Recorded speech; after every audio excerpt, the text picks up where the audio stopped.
A survey in 2024 revealed something surprising. Most people around the world have never even heard of the country Eswatini. And that's a shame, because this small nation isn't just rich in culture, it's one of the most unique and captivating places on the African continent. Often called a mini Switzerland of southern Africa, both literally and metaphorically, Eswatini surprises visitors with its peaceful rhythm, structured traditions, and deep connection to nature. From everyday life to national celebrations, everything here feels like a hidden piece of a larger story, one the rest of the world has somehow missed. But why do thousands of young women gather each year for a ritual that dates back centuries? And what unusual law makes it illegal for witches to fly too high? Known as the green lung of southern Africa, Eswatini is home to friendly people, striking landscapes, and unexpected experiences that linger long after you leave. With such a mysterious and fascinating land ahead, why not begin the journey right now in today's travel documentary? Number 1. The smallest independent country in the Southern Hemisphere. Tucked between South Africa and Mozambique, Eswatini feels like a forgotten gem. Quiet, untouched, but filled with surprises you won't find anywhere else. It covers only about 17,364 square kilometers, roughly the size of New Jersey. Yet within this small space lies an incredible mix of geography and climate. From the cool, green highlands of the Highveld to the fertile lands of the Middelveld, and the warmer, tropical Lowveld dotted with wildlife reserves. Every region offers a different experience. This variety makes Eswatini feel like several countries in one. And with the rainy season lasting from October to March, and the dry season from April to September, the rhythm of nature here shifts like clockwork, precise and predictable. In 2018, the country made headlines by officially changing its name from Swaziland to Eswatini, a move meant to reclaim its identity and avoid confusion with Switzerland. Eswatini means land of the Swazi, a proud declaration of cultural heritage spoken in a language filled with distinctive click sounds found nowhere else in the world. With a population of around 1.2 million, fewer than some small U.S. cities, Eswatini may be tiny, but it holds a world of its own. And sometimes that world is written not in laws or landmarks, but in the way its women wear their hair. Number 2. Women without hair and not allowed to wear skirts. When you arrive in Eswatini, you'll notice something right away. The women here speak without saying a word, through their hair, their clothing, their presence. If a woman has long, styled hair or elegant braids, it usually means she's unmarried. She's young, open to the world, and still walking her own path. But when you see a woman with a completely shaved head, it tells a different story. In Eswatini, this is not fashion, it's tradition. It's the quiet symbol of a widow, a woman in mourning. And tradition doesn't end there. In rural communities and at cultural events, women are expected to dress modestly. Short skirts, tight pants, or low-cut tops are discouraged. Instead, they wear long mahaya wrap skirts. Simple, graceful, and deeply respectful of Swazi customs. But then, once a year, everything shifts. At the Umhlanga Reed dance, thousands of girls take part in one of the world's most unique ceremonies. Wearing traditional attire, with bare upper bodies and colorful beadwork, they dance to the beat of drums in front of elders, the royal family, and curious visitors. In this space, beauty is not about exposure, it's about pride, about carrying culture, not just on your shoulders, but in your spirit. Still, not every girl comes just for tradition. Many come for connection. In recent years, a quiet trend has grown. Conversations, friendships, and even relationships between local women and international visitors, especially during festival season. For some, it's curiosity. For others, it's a chance to step beyond what's expected. Because here in Eswatini, where tradition is strong but hearts are open, even a brief encounter can lead to something unexpected. Number 3. The world's largest wife selection event, or something more. Each year, near the end of August, something remarkable happens in Eswatini. Tens of thousands of young women gather for one of Africa's most iconic and misunderstood events, the Umhlanga Festival, also known as the Reed Dance. To outsiders, it's often called the largest wife selection event in the world. But to those who live it, it's something deeper. Girls arrive from every corner of the country, carrying long reeds to present to the Queen Mother, a ritual of respect, unity, and womanhood. They wear traditional skirts, beadwork, and proudly dance in front of thousands, including the royal family, chiefs, and sometimes the king himself. Historically, yes, the king has chosen wives during this festival. But today, the meaning has evolved. For many girls, it's not about royalty or marriage. It's about being seen, being part of something larger, honoring identity. And for others, it's about possibility. During the week-long gathering, the festival becomes a cultural crossroads.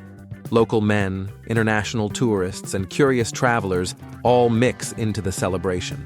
Some women seek tradition. Others seek connection, and occasionally, a way out of it. Over the years, more and more foreign visitors have found themselves drawn not just to the dancing, but to the people. A growing number of relationships, even marriages, have quietly begun during this ancient ritual.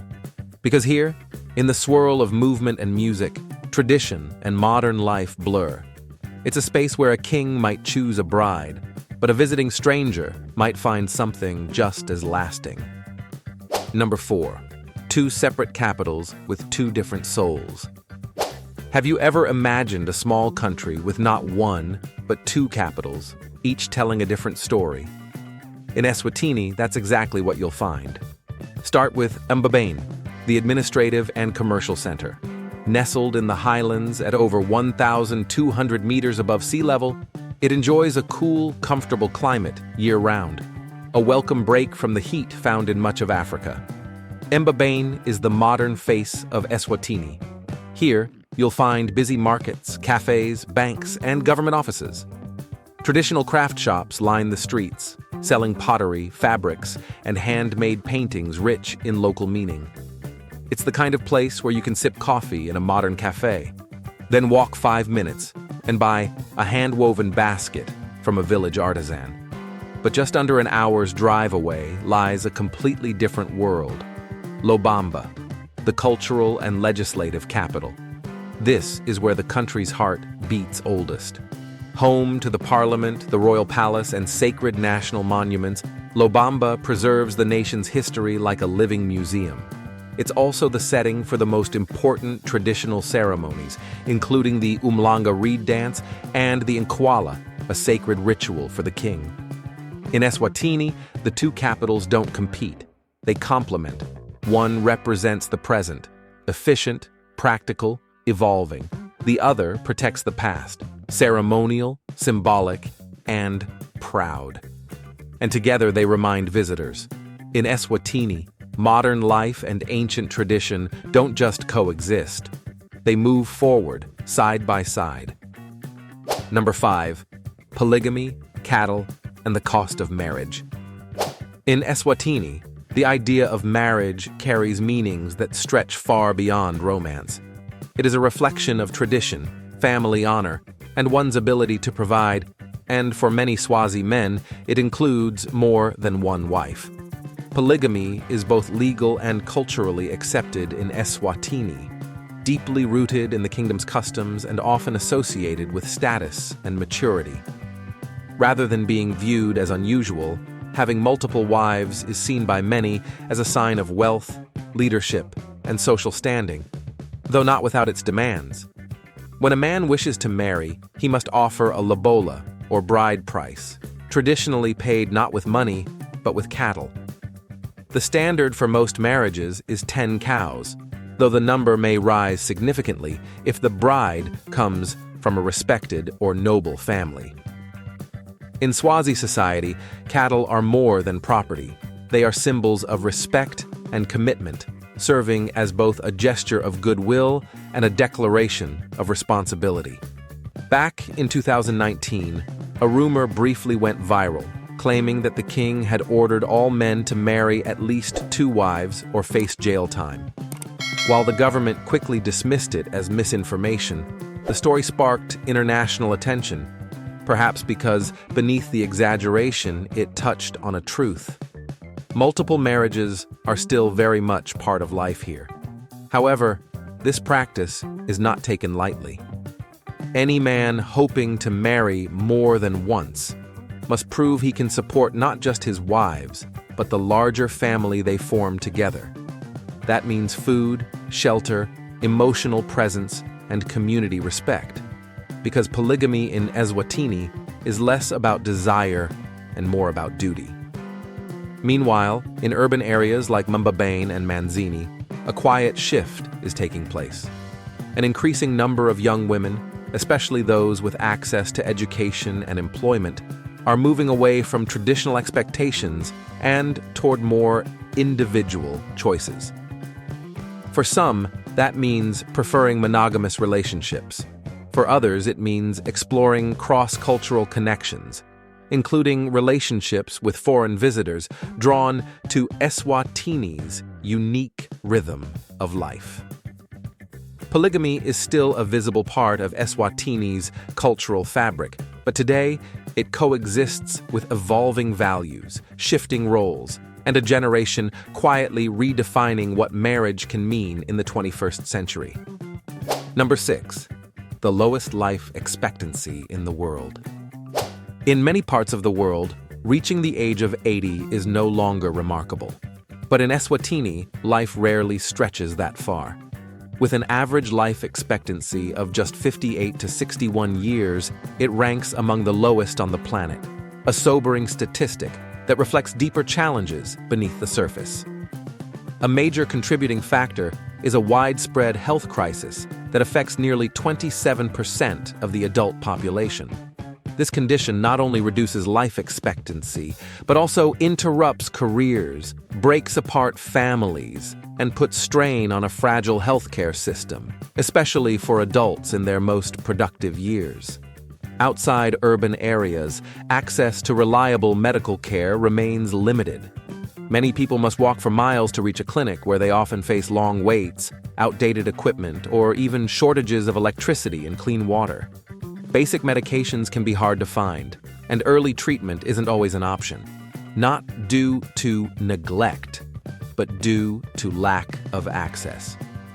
Alongside this, Eswatini faces chronic issues with food security and unemployment. Long droughts and a heavy dependence on subsistence farming mean many families struggle with malnutrition. Combined with jobless rates between 23% and 30%, the barriers to good health go far beyond the hospital walls. Yet, despite all of this, the people here keep going. Communities organize to support one another. Volunteers step in where systems fall short. And even in the most difficult circumstances, there remains a quiet determination, not just to survive, but to live with dignity. Number 7. A Valentine's Day gift, the We Are Loved Clinic. The clinic offers all services completely free of charge. Run by a dedicated team of 28 local staff and supported by 3 international experts, it blends clinical care with emotional support, something desperately needed in a country where access to quality health care is often out of reach. Unlike many public hospitals that face equipment shortages and power outages, Sitanjwa is equipped to international standards. It even features an online appointment system to reduce wait times and preserve patient privacy, a small detail that makes a big difference. But perhaps the most powerful thing isn't the medicine, it's the message.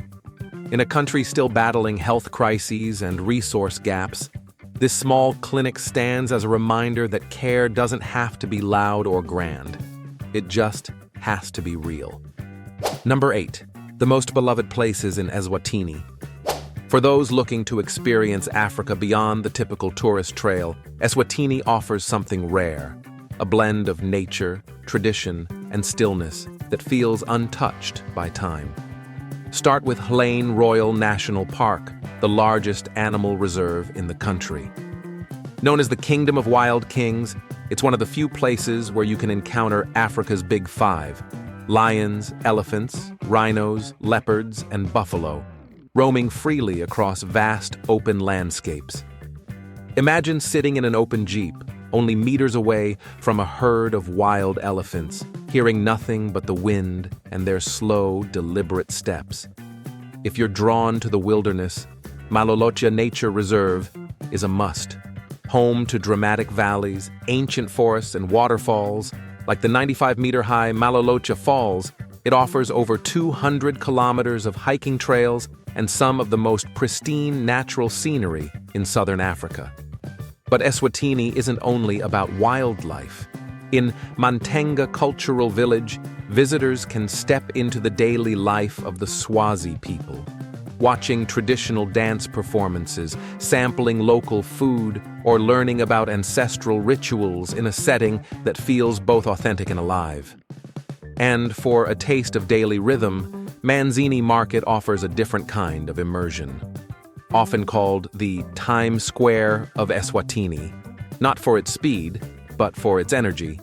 It's a place where locals gather to trade handmade pottery, woven baskets, jewelry, spices, and stories. In Eswatini, every destination isn't just a location. It's a doorway into something deeper, older, and still beating. Final facts: festivals, flying witches, and the cost of living. If there's one thing Eswatini knows how to do, it's celebrate.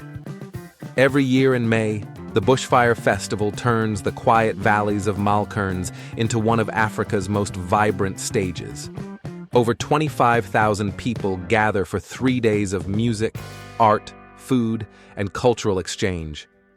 Afrobeat, jazz, electronic, and traditional rhythms blend into a colorful atmosphere where creativity flows as freely as the dancing.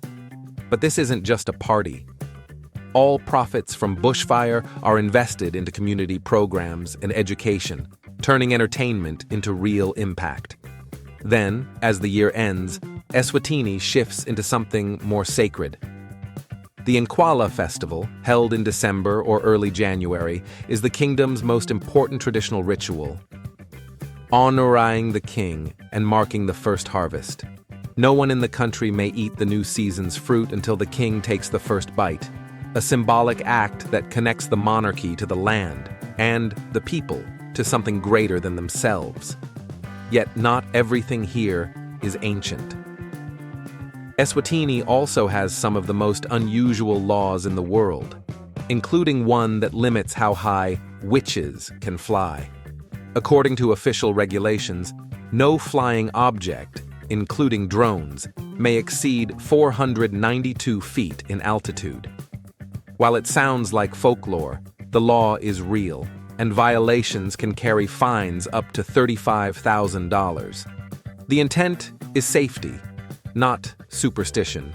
But in Eswatini, even modern rules come wrapped in mystery.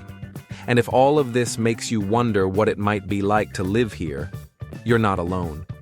Eswatini is not just rich in culture. It's also one of the one-bedroom apartment in the city costs between $200 and $400 per month. Meals at local restaurants average just $3 to $5, while groceries from open-air markets cost even less.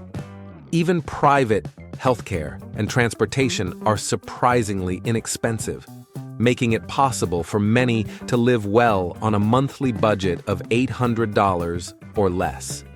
So, whether you come for the festivals, the landscapes, the traditions, or the peace, Eswatini offers something rare, a slower life, deeply rooted, quietly beautiful, and surprisingly within reach.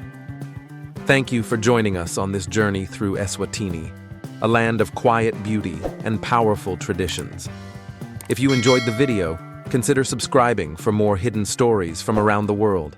See you in the next one.